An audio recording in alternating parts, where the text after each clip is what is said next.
எல்லோருக்கும் வணக்கம். எல்லோரையும் வேர்ல்ட்ஸ் பெஸ்ட் தமிழ் சேனலுக்கு வரவேற்கிறோம். இந்த காணொளியில் நாம் பார்க்கவிருப்பது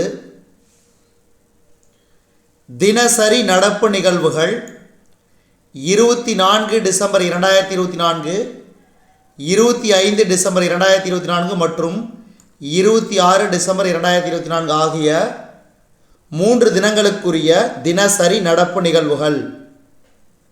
முதல் கேள்வி, பீகார் மாநிலத்தின் புதிய ஆளுநராக நியமனம் செய்யப்பட்டவர் யார்?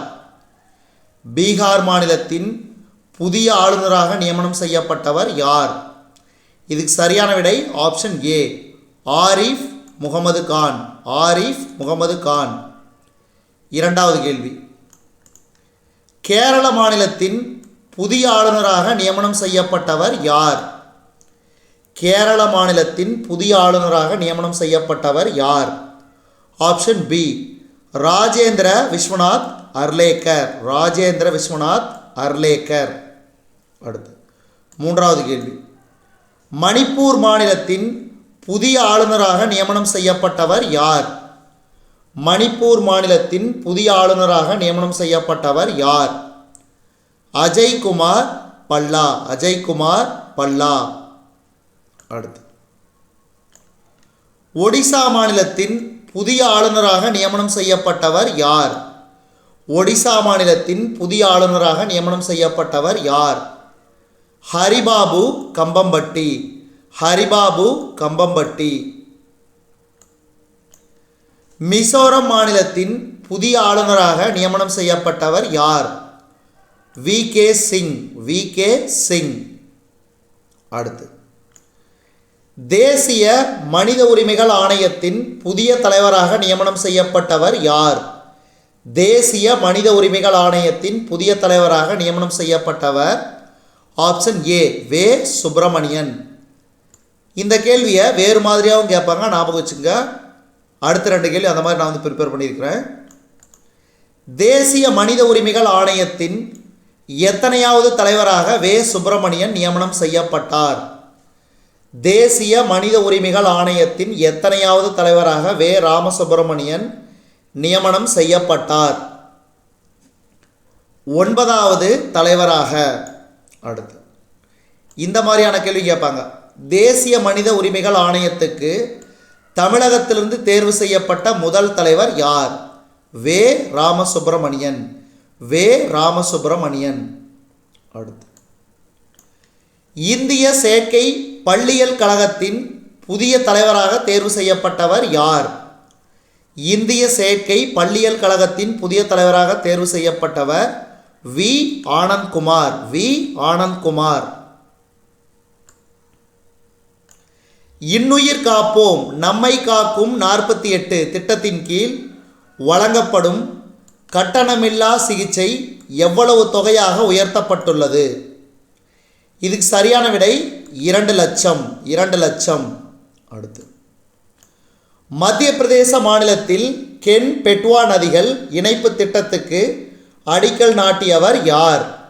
மத்திய பிரதேச மாநிலத்தில் கென் பெட்வா நதிகள் இணைப்பு திட்டத்துக்கு அடிக்கல் நாட்டியவர் யார்? பிரதமர் நரேந்திர மோடி அவர்கள். அடுத்து, சீனியர் மகளிருக்கான 29வது தேசிய கால்பந்து சாம்பியன்ஷிப்பில் எந்த அணி கோப்பையை கைப்பற்றியது? சீனியர் மகளிருக்கான 29வது தேசிய கால்பந்து சாம்பியன்ஷிப்பில் எந்த அணி கோப்பையை கைப்பற்றியது? இதுக்கு சரியான விடை ஆப்ஷன் டி, மணிப்பூர். மணிப்பூர். அடுத்து, தேசிய துப்பாக்கி சுடுதல் சாம்பியன்ஷிப் 2024 10 மீட்டர் ஏர் ரைஃபிள் பிரிவில் சாகு துஷார்மனே வென்ற பதக்கம் எது? தங்கம். தங்கம். அடுத்து, 86வது தேசிய பேட்மிண்டன் சாம்பியன்ஷிப்பில் ஆடவர் ஒற்றையர் பிரிவில் சாம்பியன் பட்டத்தை வென்ற வீரர் யார்? 86வது தேசிய பேட்மிண்டன் சாம்பியன்ஷிப்பில் ஆடவர் ஒற்றையர் பிரிவில் சாம்பியன் பட்டத்தை வென்ற வீரர் யார்? Option A, M Raghu. M Raghu. அடுத்து,